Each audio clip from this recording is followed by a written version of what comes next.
ఈరోజు ఆంధ్ర రాష్ట్రంలో అభివృద్ధి సంక్షేమం అన్నది పూర్తిగా పక్కకు పోయి రెడ్ బుక్ రాజ్యాంగం అమలవుతా ఉన్న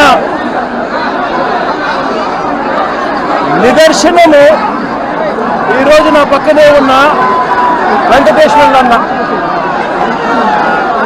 వెంకటేశ్వరుడు నా కొడుకు నాగమల్లేశ్వరరావు ఈ గ్రామానికి ఉప సర్పంచ్. ఈరోజు ఎలాంటి దారుణమైన పరిస్థితుల్లో ఈరోజు అన్న ఇక్కడ నిల్చొని ఉన్నాడు. ఎలాంటి దారుణమైన పరిస్థితులు రాష్ట్రంలో ఉన్నాయి అన్నదానికి నిదర్శనం ఈ రోజున ఈ కార్యక్రమం. సత్తెనపల్లి మండలం రెంటపాళ్ళు అనే గ్రామం, కోర్లకుంట వెంకటేశ్వర్లు అన్న నా పక్కనే ఉన్న అన్న ఈ గ్రామంలో ఆ పార్టీకి సంబంధించిన నాయకుడు. తన కొడుకు నాగమల్లేశ్వరరావు ఈ గ్రామానికి ఉప సర్పంచ్.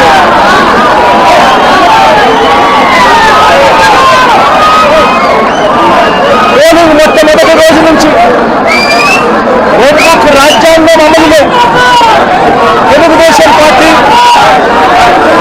ఏ రకంగా ప్రవర్తించింది అన్న దానికి నిదర్శనం ఈరోజు ఈ గ్రామంలో కనిపిస్తుంది. ఈరోజు ఇదే గ్రామంలో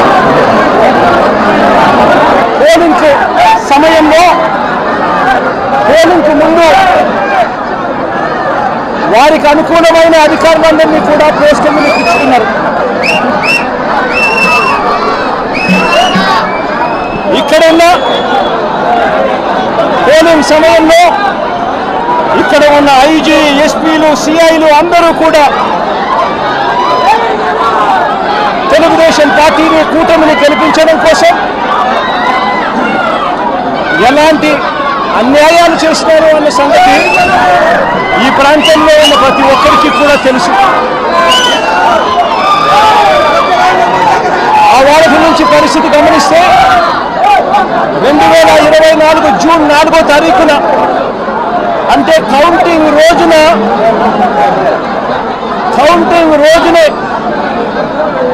అల్లర్లు చేస్తాడు అని చెప్పి తెలుగుదేశం పార్టీ, జనసేన నాయకులు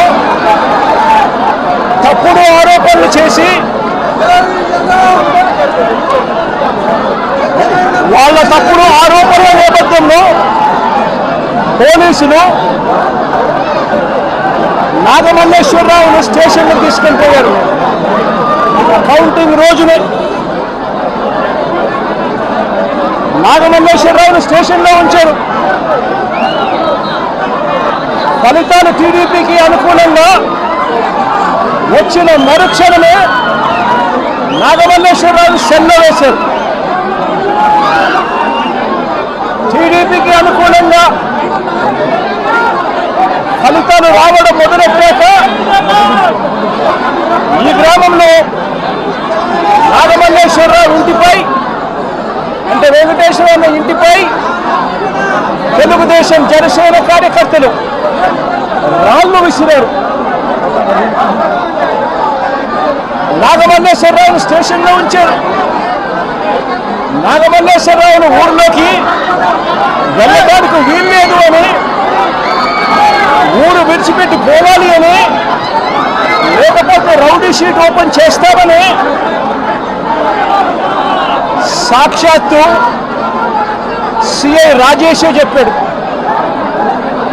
రౌడీ షీట్ ఓపెన్ చేయడమే కాదు, కాల్చి చంపుతామని కూడా సాక్షాత్తు సిఐ రాజేష్ అనే వ్యక్తి బెదిరించడం కూడా జరిగింది. ఆశ్చర్యం ఏమిటి అంటే జూన్ 4వ తారీఖు కౌంటింగ్ మొదలైతే జూన్ 5వ తారీఖు రాత్రి దాకా నాగమల్లేశ్వరరావు స్టేషన్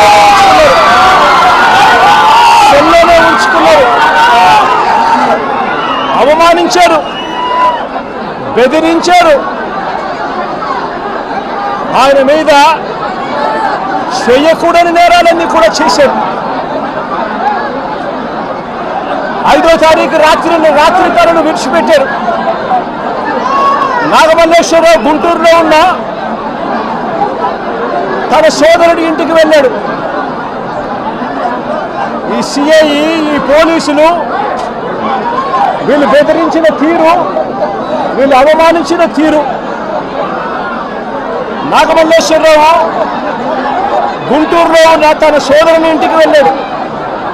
వెళ్ళి అక్కడి నుంచి వాళ్ళ నాన్నకు ఫోన్ చేశాడు. వెంకటేశ్వరన్నకు ఫోన్ చేసి పోలీసులు ఏ రకంగా అవమానించారు, పోలీసులు ఏ రకంగా బెదిరించారు, పోలీసులు ఏ రకంగా కొట్టారు, ఇటువంటి విషయాలన్నీ కూడా వాళ్ళ నాన్నకు చివరిసారిగా ఫోన్లో చెప్పి ఆత్మహత్య చేసుకునే కార్యక్రమానికి తాను వెళ్ళిపోయాడు. వెంటనే తన కొడుకును కాపాడుకునేందుకు, నాగమల్లేశ్వరరావును కాపాడుకునేందుకు వెంకటేశ్వరన్న హుటాహుటిన గుంటూరుకు వెళ్ళి కొడుకును హాస్పిటల్లో చేర్పించాడు. కొడుకును హాస్పిటల్లో చేర్పిస్తే ఆ ట్రీట్మెంట్ జరుగుతూ ఉండగా నాగమల్లేశ్వరరావు ప్రాణాలు విడిచాడు. జూన్ 9వ తారీఖున నాగమల్లేశ్వరరావుకు భార్య, 2 కూతుర్లు ఉన్నారు. ఇప్పుడే కూతురు కూడా చిన్నబ్బాయి కూతురు. నాగమల్లేశ్వరరావుకు ఒక కూతురు ఉంది. ఆ కూతురు కూడా చిన్న పాప. ఇప్పుడు ఆ భార్యకు, ఆ కూతురుకు ఏం సమాధానం చెప్తారు చంద్రబాబు నాయుడు గారు అడుగుతా ఉన్నా. మీ పాలనలో దగ్గరుండి కేవలం మీ పార్టీకి అనుకూలంగా లేరు అన్న ఒకే ఒక కారణంతో కుల ప్రస్తావన తీసుకొచ్చి అవమానించి, బెదిరించి, తిట్టి, కొట్టి ఒక మనిషి చావుకు కారణమయ్యారు. 7 ఏడాది అయిపోయింది. ఈ మొత్తం కుటుంబం ఇవాళకి కూడా శోకంలోనే ఉంది. దీనికి బాధ్యులెవరు? వీరి ఇంటిపై రాళ్ళు విసిరి దాడి చేసిన వాళ్ళ మీద ఎంతమందిని అరెస్ట్ చేశారని అడుగుతా ఉన్నా, ఎంతమంది మీద కేసులు పెట్టారని అడుగుతా ఉన్నా, ఎంతమంది మీద శిక్ష విధించారని అడుగుతా ఉన్నా. కనీసం ఇంతగా వేధించి చంపిన ఆ సిఐ మీద ఎలాంటి యాక్షన్ తీసుకున్నారు అని చెప్పి చంద్రబాబు నాయుడు గారిని గట్టిగా నిలదీస్తూ ప్రశ్నిస్తా ఉన్నా.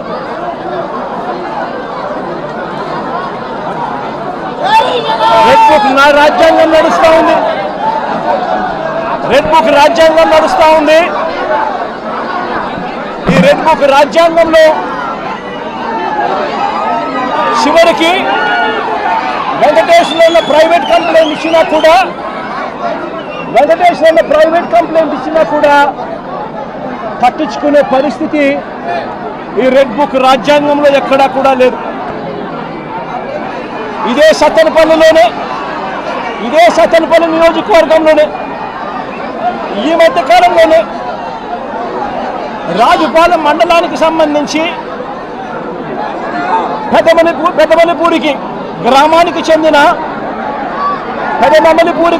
చెందిన గుత్తా లక్ష్మీనారాయణ అనే ఆయన, ఈ గుత్తా లక్ష్మీనారాయణ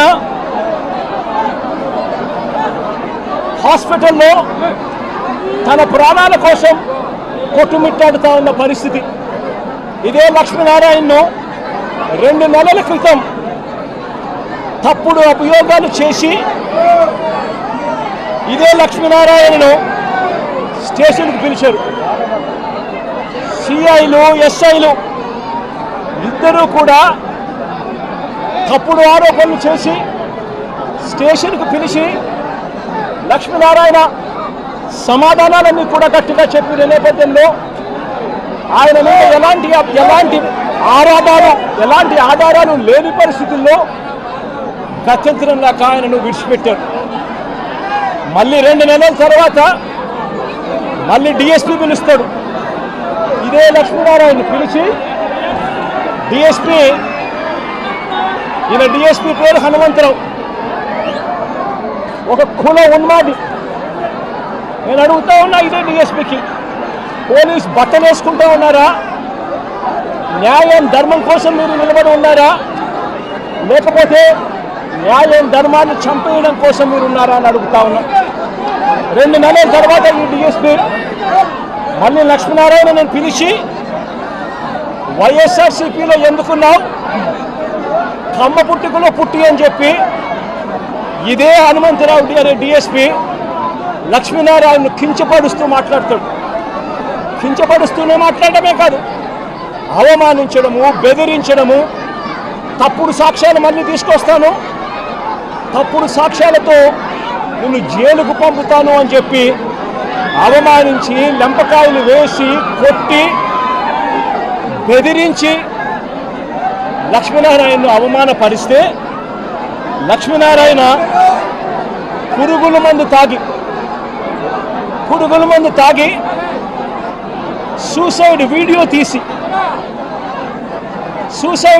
తీసి తన చావుకు ఎవరు కారణము, ఎలాంటి పరిస్థితుల మధ్య తాను చనిపోయే పరిస్థితి తీసుకొచ్చారు, ఏ రకమైన కుల ఉన్మాదంతో పోలీస్ డిపార్ట్మెంట్లో ఉన్న కొందరు పనిచేస్తూ ఉన్నారు, వీళ్ళకు చంద్రబాబు నాయుడు లాంటి వ్యక్తులు, నారా లోకేష్ లాంటి వ్యక్తులు ఎలా వీళ్ళని నడిపిస్తూ ఉన్నారు అని చెప్పి వీడియో కూడా తీసి చివరికి లక్ష్మీనారాయణ పురుగుల మందు తాగి ఈరోజు తన ప్రాణాల కోసం తాను కొట్టుమిట్టాడుతూ ఉన్న పరిస్థితుల మధ్య తాను ఉన్నాడు. నేను అడుగుతా ఉన్నా, వెంకటేశ్వర విషయంలో అయితేనేమి, లేదన్నా వెంకటేశ్వరరావు అన్న కొడుకు నాగమల్లేశ్వరరావు విషయం అయితేనేమి, లేదా లక్ష్మీనారాయణ విషయం అయితేనేమి, నేను చంద్రబాబు నాయుడు గారిని సూటిగా ఒక మాట అడుగుతా ఉన్నా. ఏమయ్యా చంద్రబాబు, కమ్మవారు మా పార్టీలో ఉంటే ఏమైనా నీకు అభ్యంతరమా చంద్రబాబు అని అడుగుతా ఉన్నా. కమ్మవాళ్ళు పుట్టింది కేవలం చంద్రబాబు నాయుడు గారికి ఊడిగం చేయడం కోసమే పుట్టారట.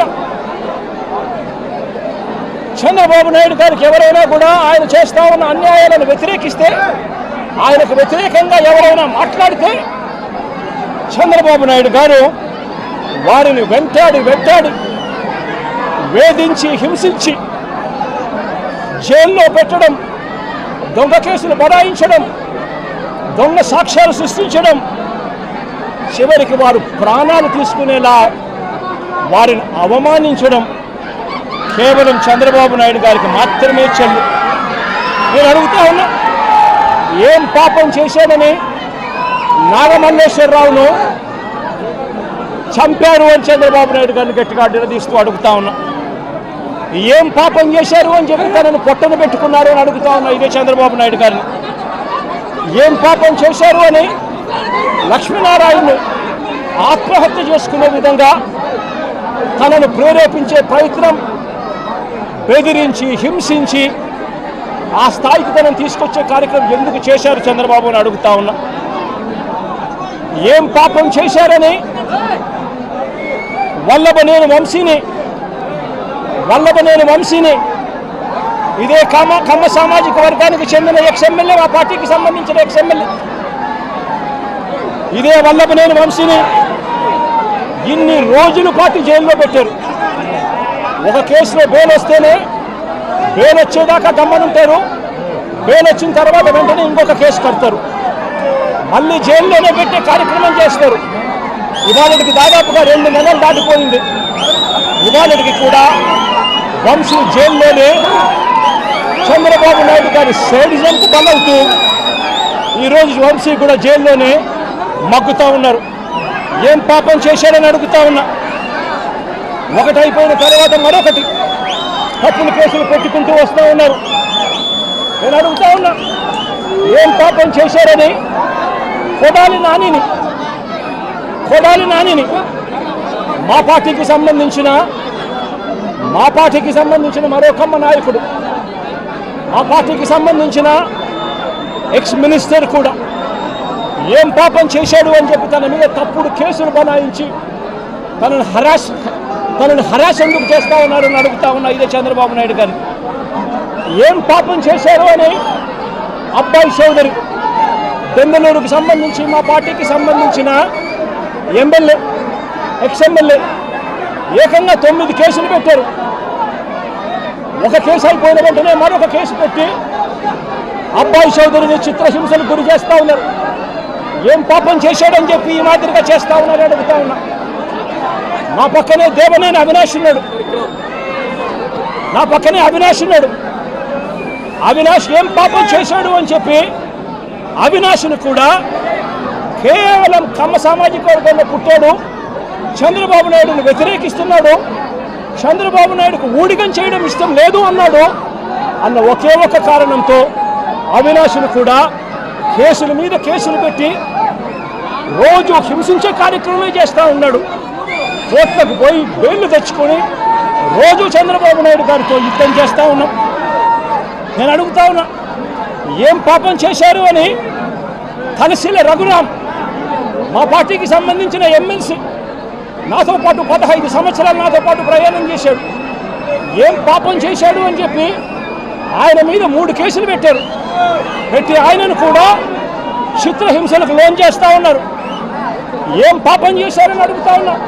మా పార్టీకి చెందిన ఇదే కమ్మ సామాజిక వర్గానికి సంబంధించిన ఎక్స్ ఎంపీ ఎంబీబీ సత్యనారాయణ ఏం పాపం చేశాడు అని చెప్పి ఎంబీబీ సత్యనారాయణను చివరికి తాను వ్యాపారాలు కూడా ఆంధ్ర రాష్ట్రంలో చేసే పరిస్థితి లేకుండా తనను రాష్ట్రం నుంచి కూడా వెళ్ళగొట్టే కార్యక్రమం చేసి తనను బెదిరించి తప్పుడు సాక్ష్యాలతో తప్పుడు కేసులు బనాయించి ఇబ్బందులకు ఎందుకు గురి చేస్తూ ఉన్నారు అని చెప్పి గట్టిగా అడుగుతా ఉన్నా. ఏం పాపం చేశారు అని నంబూరు శంకర్రావు మా పార్టీకి సంబంధించిన ఎక్స్ఎమ్మెల్యే నంబూరు శంకర్రావు ఏం పాపం చేశారు అని చెప్పి ఆయన మీద కూడా తప్పుడు కేసులు బనాయిస్తూ ఉన్నారని అడుగుతా ఉన్నా. ఏం పాపం చేశాడు అని చెప్పి బ్రహ్మనాయుడు, నంబూరు శంకర్రావు అన్న బ్రహ్మనాయుడు అన్న ఇద్దరు ఎక్స్ఎమ్మెల్యేలు, ఒకరు పెదకూరుపాడు, ఒకరు వెనుకొండ, ఇద్దరు ఎక్స్ఎమ్మెల్యేలు ఏం పాపం చేశారు అని చెప్పి వీళ్ళని చిత్రహింసలకు లోను చేస్తూ తప్పుడు కేసులన్నీ కూడా బనాయించే కార్యక్రమం ఎందుకు చేస్తూ ఉన్నారని అడుగుతా ఉన్నా. నా పక్కనే తెనాలి ఎక్స్ఎమ్మెల్యే శివ ఉన్నాడు. ఏం పాపం చేశాడు అని చెప్పి శివాను కూడా తప్పుడు కేసులతో రోజు బెదిరించే కార్యక్రమం, కాలేజీలకు ఇవ్వాల్సిన ఫీజు రీయింబర్స్మెంటు బకాయిలు పెట్టడమే కాకుండా కాలేజీలకు ఇన్స్పెక్షన్ అంట, మళ్ళీ కాలేజీల్లో వెరిఫికేషన్ అంట, మళ్ళీ రోజు హెరాస్మెంట్లు అంట. ఏం పాపం చేశాడని చెప్పి చిత్రహింసలు పెడతా ఉన్నారని అడుగుతా ఉన్నా. ఏం పాపం చేశారు అని చెప్పి ఇదే కమ్మ సామాజిక వర్గానికి సంబంధించిన మా పార్టీ సానుభూతి పరుడు తాను మాత్రమే పోచాని కృష్ణమురళి నెల రోజుల పాటు సినీ దర్శకుడు, ఆయన డైలాగులు రాస్తారు సినిమాలలో, ఆయన కేవలం మా సానుభూతి పరుడు మాత్రమే. అలాంటి ఆయన్ను నెల రోజులు జైల్లో పెట్టారు. శ్రీకాకుళం నుంచి కడప దాకా రకరకాల స్టేషన్లన్నీ కూడా ఒక స్టేషన్ అయిపోయిన తర్వాత మరో కేసు పెడతారు. నెల రోజుల పాటు 9 కేసులు పెట్టి పోసాని కృష్ణమురళిని నెల రోజుల పాటు వివిధ స్టేషన్ల చుట్టూ తిప్పుతూ తప్పుడు కేసులు పెట్టారు. ఏం పాపం చేశారని అడుగుతా ఉన్నా. ప్రముఖ సినీ నిర్మాత దగ్గుపాటి సురేష్ దగ్గుపాటి రామానాయుడు కొడుకు ఏం పాపం చేశాడు అని చెప్పి తనకు వైజాగ్లో తన ల్యాండ్ను క్యాన్సిల్ చేశారు అని చెప్పి ఇదే చంద్రబాబు నాయుడు గట్టిగా నిలదీస్తూ అడుగుతా ఉన్నా. ఏం పాపం చేశారు అని చెప్పి రాజ్కుమార్ను తన భార్య కృష్ణవేణిని మంగళగిరికి సంబంధించిన వాళ్ళు, రాజ్కుమార్ అనే వ్యక్తి కమ్మబ్బాయి, కృష్ణవేణి అనే వ్యక్తి కమ్మబ్బాయిని పెళ్లి చేసుకుంది. సోషల్ మీడియాలో చంద్రబాబు నాయుడు గారికి వ్యతిరేకంగా జగన్కు అనుకూలంగా 4 మాటలు రాశారు. వాళ్ళు చేసిన పని అంతకన్నా ఇంకా ఏమీ లేదు. వాళ్ళని ఏకంగా వాళ్ళ మీద 11 కేసులు పెట్టి ఏకంగా 4 రోజుల పైగా వాళ్ళని జైళ్ళల్లో పెట్టి తిప్పారు. ఏకంగా ఆ పిల్లాడు ఫోటో చూస్తే సోషల్ మీడియాలో బాధ అనిపిస్తుంది. లోకేష్ ఫోటో పెట్టి ఆ పిల్లాడు రాజ్కుమారు మోకాళ్ళ మీద నిలబడి ప్రాధేయపడతా ఉన్నట్టుగా దగ్గరుండి వాళ్ళ తెలుగుదేశం సంబంధించిన కార్యకర్తలు కొట్టి ఆయనతో చొక్కా ఇప్పించి ప్రాధేయపడేట్టుగా చేస్తా ఉన్నారు. నేను అడుగుతా ఉన్నా, ఏం పాపం చేశాడని చెప్పి మరో సోషల్ మీడియా కార్యకర్త చిన్నపిల్లాడైన ఇంటూరు రవికిరణ్, ఈ ఇంటూరు రవికిరణ్ మీద ఏకంగా రాజమండ్రి పిల్లోడు తాను కమ్మ సామాజిక వర్గానికి చెందిన వ్యక్తి కేవలం చంద్రబాబు నాయుడు గారిని విభేదించినందుకు ఏకంగా 19 తప్పుడు కేసులు పెట్టి నెలల తరబడి స్టేషన్ల చుట్టూ తిప్పారు. నేను అడుగుతా ఉన్నా, ఏమయ్యా చంద్రబాబు, కమ్మారంటే కేవలం నీకు ఊడిగం చేయడం కోసమే పుట్టారా? నీకు తోడు ఒక ఈనాడు, ఒక ఆంధ్రజ్యోతి, ఒక TV5, మీరంతా ఒక దొంగల ముఠ. మీరంతా రాష్ట్రాన్ని దోచుకున్నది మీరంతా కూడా పంచుకోవడం, ఇది మీరు చేస్తూ ఉన్న పని. మీ పనిలో మీకు చంద్రబాబు నాయుడు గారు అనే వ్యక్తి ముఖ్యమంత్రిగా ఉండడం, మీరు దోచుకునేదానికి మీకు అవసరం. కాబట్టి మీరు దోచుకునేదానికి చంద్రబాబు నాయుడు మీరు కలిసి ఖచ్చితంగా దోచుకునేదానికోసం మీ అన్యాయాలను ఏ ఒక్క కమ్మారైనా కూడా ఏలెత్తి చూపిస్తే చాలు అనగదొక్కడానికి ఏమాత్రం కూడా వెనకాడని నీ నైజం చూస్తూ ఉంటే అసలు నువ్వు మనిషివేనా చంద్రబాబు నాయుడు గారు అని చెప్పి చంద్రబాబు నాయుడు గారిని గట్టిగా నిలదీస్తూ ప్రశ్నిస్తూ ఉన్నా. చంద్రబాబు నాయుడు గారిని వెనకేసుకొస్తూ ట్రోలింగ్ చేస్తూ చంద్రబాబు నాయుడు గారికి ఎవరైనా కూడా వ్యతిరేకిస్తే వాళ్ళు కమ్మ సామాజిక వర్గంలో తప్పు పుట్టారన్నట్టుగా వాళ్ళ మీద కక్ష కట్టి ట్రోలింగ్ చేస్తూ ఇదే ఈనాడు, ఇదే ఆంధ్రజ్యోతి, ఇదే TV5, ఇదే తెలుగుదేశం పార్టీకి సంబంధించిన సోషల్ మీడియా వీళ్ళు ప్రవర్తిస్తూ ఉన్న తీరు రాక్షసుల కన్నా అన్యాయమైన తీరు కాదా అని అడుగుతా ఉన్నా. నేను ఒకటే చెప్తా ఉన్నా, ఈరోజు రాష్ట్రంలో రెడ్ బుక్ రాజ్యాంగం జరుగుతూ ఉంది. రేపు సుదీర్ఘంగా 11 గంటలకు మళ్ళీ ఒక ప్రెస్ మీట్ పెట్టి రాష్ట్రంలో ఇవాళ జరుగుతూ ఉన్న కరెంట్ అఫైర్స్ మీద ఇంకా సుదీర్ఘంగా కూడా చంద్రబాబు నాయుడు గారు చేస్తూ ఉన్న అన్యాయాల మీద రాష్ట్ర ప్రజలందరికీ కూడా కరెంట్ అఫైర్స్ మీద మళ్ళీ వివరించడం కూడా జరుగుతుంది. అయితే ఒక మాట చెప్తా ఉన్నా, చంద్రబాబు నాయుడు గారికి చెప్తా ఉన్నా, చంద్రబాబు నాయుడు గారికి వత్తాసు పలుకుతా ఉన్న పోలీస్ డిపార్ట్మెంట్లో ఉన్న కొందరు అందరూ కాదు, కొందరు పోలీస్ డిపార్ట్మెంట్లో ఉన్న కొందరు పోలీస్ అధికారులకు కూడా ఈ సందర్భంగా తెలియజేస్తా ఉన్నా, ఎల్లకాలం చంద్రబాబు నాయుడు గారు అధికారంలో ఉండరు. చూస్తూ 1 సంవత్సరం అయిపోయింది. మరో 3-4 ఏళ్లలో మా ప్రభుత్వం వస్తుంది. మా ప్రభుత్వం వచ్చిన తర్వాత ఒక్కొక్కరికి సినిమా చూపిస్తామని చెప్పి మాత్రం ఖచ్చితంగా చెప్తా ఉన్నాను. ఎందుకంటే అన్నకు చేసిన అన్యాయం, అన్న లాంటి వాళ్ళకు చేసిన అన్యాయం ఈరోజు రాష్ట్రంలో ప్రతి గ్రామంలోనూ కనిపిస్తూ ఉంది. ఈ గ్రామంలో ప్రతి గ్రామంలో కనిపిస్తూ ఉన్న ఈ అన్యాయాలకు నేను ప్రతి అధికారికి నేను ఒకటి చెప్తా ఉన్నా, ఈ అన్యాయాలలో మీరు భాగస్వాములు కావకండి. భాగస్వాములు అయినారు అని అంటే మాత్రం చంద్రబాబు నాయుడు గారితో పాటు మిమ్మల్ని కూడా ఓనెక్కిచ్చే కార్యక్రమం ఖచ్చితంగా చేస్తాము అని చెప్పి ఖచ్చితంగా హెచ్చరిస్తా ఉన్నాం. రాజేష్ అనే పేరు చెప్పినా కానీ కేసు కట్టుకోలేదు. వెంకటేశ్వర చెప్తా ఉన్నాడు, చెప్పండి. సిఐ రాజేష్ అనే ఆయన మీద ప్రైవేట్ కంప్లైంట్ ఫైల్ చేశాడు. ఫైల్ చేసి కోర్టు కేసు కట్టండి అని చెప్పి ఉత్తర్వులు ఇచ్చింది. ఉత్తర్వులు ఇచ్చినా కూడా కేసు కట్టకుండా ఇంకా కేసు కట్టలేదంట. ఇంతటి దారుణంగా ప్రజాస్వామ్యాన్ని అవహేళన చేస్తూ రాజ్యాంగాన్ని రెడ్ బుక్ రాజ్యాంగంతో మారుస్తూ పరిపాలన చేస్తే ఈ ప్రభుత్వం అనేది నిలబడుతుందని అడుగుతా ఉన్నాం. ఈరోజు రాష్ట్రంలో చంద్రబాబు నాయుడు గారి పాలనలో రైతులు సంతోషంగా లేరు, అక్క చెల్లెమ్మలు సంతోషంగా లేరు, చదువుకుంటున్న పిల్లలు సంతోషంగా లేరు.